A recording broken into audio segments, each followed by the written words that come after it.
देहरादून से हमारे साथ जुड़े हैं। गरिमा दसौनी जी कांग्रेस कमेटी की प्रवक्ता हैं और ख़ास तौर पर आज हमारे सबसे खास मेहमान हैं जीएसआई के former DG doctor Prabhas Pandey, जो भारत के उन चुनिंदा विशेषज्ञों में से हैं जो इस प्रकार के भौगोलीय विचलन और इन सब चीज़ों के बहुत ही टॉप एक्सपर्ट हैं। प्रोफेसर ध्रुव सेन सिंह हमारे साथ इस कार्यक्रम में सम्मिलित हो रहे हैं, भूविज्ञान विभाग लखनऊ यूनिवर्सिटी के विभागाध्यक्ष और इस देश के बहुत ही जाने माने जियोलॉजिस्ट हैं। डॉक्टर नवीन भटनागर जी एनडीआरएफ के फॉर्मर डीआईजी हमें दिल्ली से ज्वाइन कर रहे हैं और वीरेंद्र सिंह जी हमारे स्टेट हेड। आप सभी का स्वागत और धन्यवाद मैं करता हूं कि आप सबने अपना कीमती वक्त निकाला। पहले मैं 2 पॉलिटिकल रिएक्शन ले लेता हूं, फिर इत्मीनान से हम अपने विशेषज्ञों के साथ चर्चा करेंगे। जोशी जी, कार्यक्रम की शुरुआत आपसे।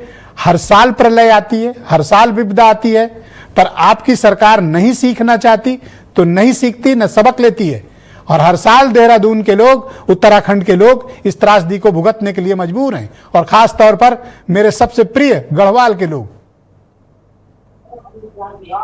विजय जी, मैं पहले तो आपका हार्दिक धन्यवाद करूंगा कि आपके चैनल ने, मैं कल भी आपके चैनल में था तो सबसे पहले इस भयानक त्रासदी की रिपोर्ट जनता के सामने रखी थी, प्रदेश के सामने रखी थी और देश के सब सामने रखी थी। और निश्चित रूप से बहुत भयानक त्रासदी है और इसकी अकल्पनीय है, इसमें कल्पना नहीं की जा सकती है कितनी बड़ी त्रासदी होगी। और जो धराली गांव में हुआ है वो निश्चित रूप से बहुत बड़ा सबक भी है, उससे आगे सीखने की बात भी है और उसमें देखने की बात भी है कि क्यों इतना बड़ा नुकसान हुआ और किस तरीके से हुआ। खैर ये तो आने वाला समय बताएगा, लेकिन जितना भी नुकसान हुआ वो बहुत ज्यादा नुकसान है।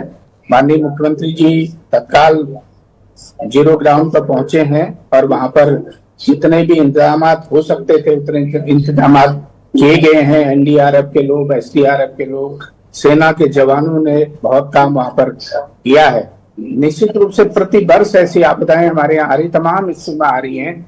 आपने पूरी रिपोर्ट में विस्तृत से बताया है, 2004 हो, 2009 हो, 2013 हो और अभी की जो स्थिति है वो निश्चित रूप से भयानक स्थिति है।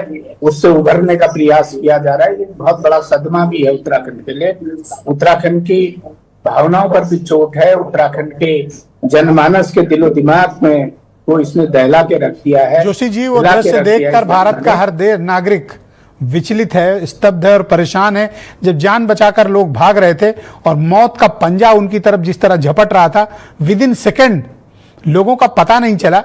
अफसोस की बात यह है कि अभी थोड़ी देर पहले एनडीआरएफ एसडीआरएफ की कुछ टीमें किसी तरह पहुंच पाई हैं वायु मार्ग से। अभी भी हम बहुत मैसिव रिलीफ धराली को नहीं पहुंचा पाए। नहीं, निश्चित रूप से पूरा भटवाड़ी से लेकर हरसिल तक का पूरी रोड तहस नहस हुई है और ये बड़ा खतरनाक मंजर हुआ है और इसमें अभी और समय लगना है। लेकिन सेना के जवान, एसडीआरएफ के जवान, एनडीआरएफ के जवान, माननीय मुख्यमंत्री स्वयं सर, मैं कहूंगा कि आप अपने राज्य सरकार से अनुरोध करिए कि इमरजेंसी घोषित करें। सर, गढ़वाल का पूरा रीजन तबाह पड़ा हुआ है। सर, निश्चित रूप से पूरे इमरजेंसी इंतजाम हैं, वहां पर काम हो रहा है, कोशिश हो रही है कि उन लोगों को पूरा इंतजाम मिले और एयरलिफ्ट करने की बात भी हो रही है। माननीय मुख्यमंत्री जी का कैंप वहीं पर है और माननीय मुख्यमंत्री जी पूरा काम वहां पर कर रहे हैं। क्योंकि ये इस समय आपदा का समय है, इसमें ज्यादा कहना भी उचित नहीं है। ये सबके लिए थैंक यू जोशी जी की घड़ी है जी, शुक्रिया। निश्चित रूप से आप सबका भी मैं गरिमा जी को आमंत्रित करता हूं। उत्तराखंड में कांग्रेस